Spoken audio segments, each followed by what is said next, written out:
Hello, everybody. It's me. It's the B-O-double-B, Bobby Munson, coming at you with another movie review here at our local establishment. And this time around, I'm watching M Night Shyamalan's Trap. Why am I watching it? Well, probably so that you don't have to. Stay tuned to find out if you should spend your money seeing this movie at the multiplexes or whether you should wait for streaming or maybe avoid at all costs. So here we go. Trap 2024. It's the latest from M Night Shyamalan. If you recall, earlier this year, I did a review of The Watchers, which was by M Night Shyamalan's daughter.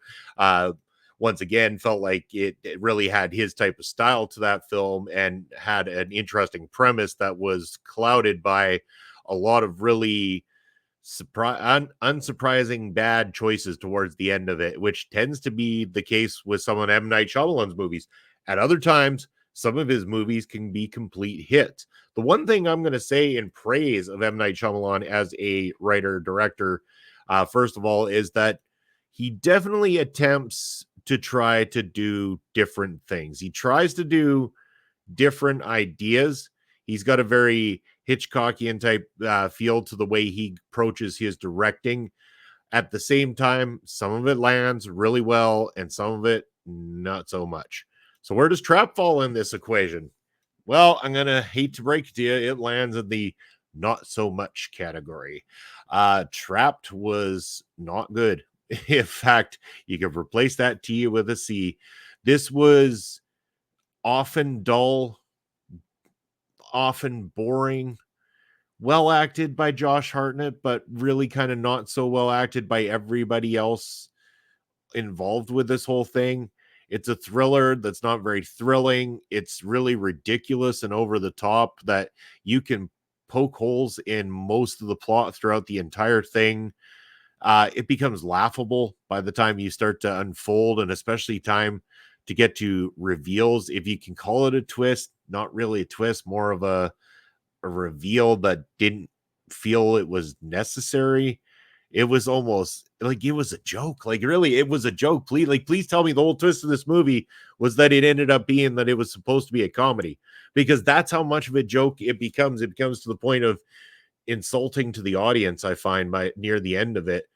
It was no fault of Josh Hartnett, who I think is the only thing that holds this entire film together, if at all. It was bad. It was really bad this time. This was not good. It's uninteresting. I don't recommend seeing it in theaters. I think you should save your money.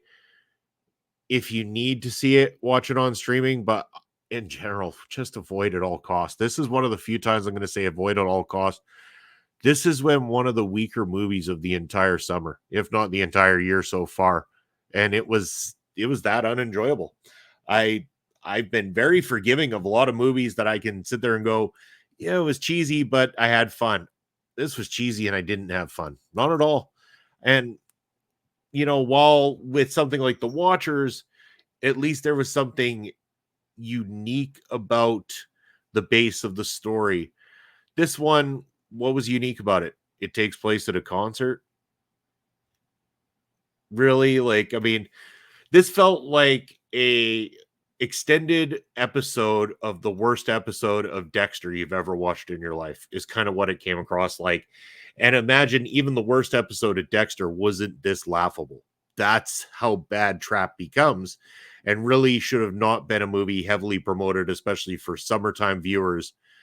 This movie is going to flop hard. I believe that this initial weekend is going to bring in viewers out of curiosity for an M. Night Shyamalan movie, and it is going to fizzle out very, very, very quickly once people start realizing that this is is it his weakest? It's close. It's close to one of the weakest M. Night Shyamalan movies ever.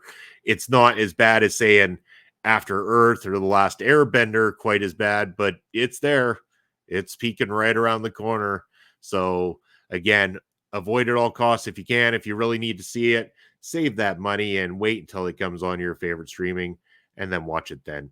But that's going to be it for us here on this movie review. As you've seen down below, that ticker is going to tell you all the places you can find us across our local establishment where you are finding this video.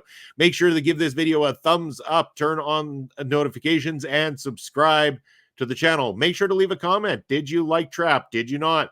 Let me know your opinions in the comment section below. I read them. I will get back to you. We can discuss films. And is there a movie, new or old, that I haven't reviewed yet that you'd like to hear me review? Let me know in the comment section as well, too. I'm always looking for recommendations of what you, the viewing audience, wants to see. That's where you can find us. That's been it. I've been Bobby Munson. This has been Movie Time with Bobby. And I want you to have a wonderful, great day. Until next time, catch you at the next one.